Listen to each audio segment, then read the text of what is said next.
नाज़रीन, जनूबी एशिया की सियासत में एक बड़ी तब्दीली सामने आई है। बांग्लादेश के आम इंतखाबात ने इक़्तिदार का नक्शा बदल दिया है और इस तब्दीली पर खित्ते की सबसे बड़ी ताकत भारत का फौरी रद्द-ए-अमल भी आ गया है। नई दिल्ली ने वाज़ेह पैगाम दिया है, हुकूमत कोई भी हो ताल्लुकात और तावन जारी रहेगा। मैं हूं इरफान रैना और आप देख रहे हैं न्यूज़ 18 का सोशल मीडिया प्लेटफॉर्म। बांग्लादेश के ताज़ा पार्लिमानी इंतखाबात में बांग्लादेश नेशनलिस्ट पार्टी यानी BNP ने बड़ी और फैसला कुन कामयाबी हासिल की है।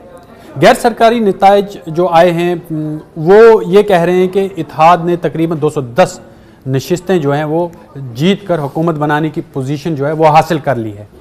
इस जीत के बाद BNP के चेयरमैन तारिक-उर-रहमान का वज़ीर आज़म बनना तकरीबन यकीनी माना जा रहा है। इस सियासी पेशरफ्त के फ़ौरन बाद भारतीय वज़ीर आज़म नरेंद्र मोदी ने तारिक-रहमान को मुबारकबाद पेश की और सोशल मीडिया पैगाम में कहा कि भारत एक जमहूरी, तरक्की पसंद और हमगीर बांग्लादेश की हिमायत में खड़ा रहेगा। PM मोदी ने अपने पैगाम में खास तौर पर मिलकर काम करने और कसीर जहती ताल्लुकात मजबूत बनाने पर भी जोर दिया है। PM मोदी के बयान का जो मतलब है वो सिर्फ रस्मी मुबारकबाद नहीं बल्कि एक सफारती इशारा भी है।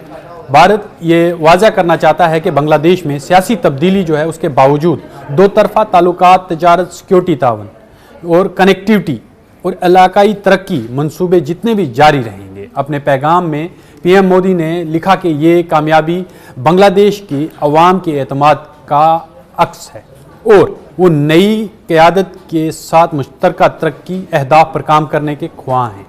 सफारती ज़ुबान में ये एक कनेक्टिविटी सिग्नल समझा जाता है, यानी हुकूमत बदले मगर स्ट्रेटजिक रिश्ता नहीं। इंतखाबी तफसील भी दिलचस्प है। यहाँ पर रिपोर्ट्स के मुताबिक तारिक-रहमान खुद 2 नशिस्तों से कामयाब हुए। ढाका की 17 में उन्होंने ढाका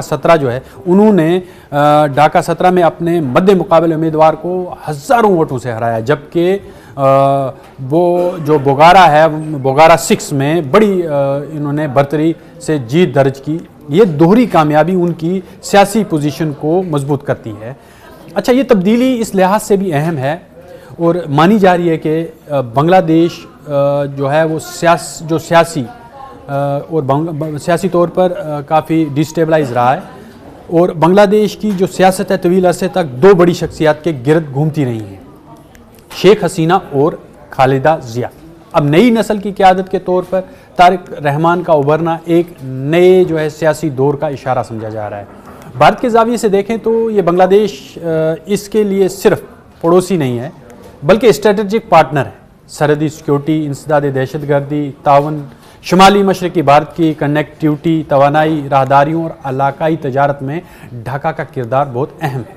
इसीलिए नई दिल्ली ने नताइज आते ही मस्बत और तावन पर मबनी रद्द-ए-अमल जाहिर की है। अब आने वाले दिनों में असल तवज्जो इस बात पर होगी कि नई दिल्ली जो है वो नई जो बांग्लादेशी क़यादत है और उसके साथ अपनी खारजा पॉलिसी का रुख कैसे तय करती है। भारत, चीन, खलीजी ममालिक और मगरबी ताकतों के साथ तवाज़न कैसे बनाती है और क्या अंदरूनी सियासी इस्तेहकाम बरकरार रख पाती है बांग्लादेश की नई क़यादत और नई दिल्ली के साथ कैसे ताउन होंगे उसके, और खलीजी ममालिक और चीन ख़ास तौर पर उसके साथ में इनकी खारजा पॉलिसी क्या रहती है। ये इस्तेहकाम, सियासी इस्तेहकाम बरकरार रख पाएगी क्या नई जो सियासत है या जो सियासी जमात है, वो ये देखना अभी बाकी है। अब एक बात तो वाज़ेह है कि ढाका में इक़्तिदार बदला है और जनूबी एशिया की सफारती बसात पर नई चाल शुरू हो चुकी है।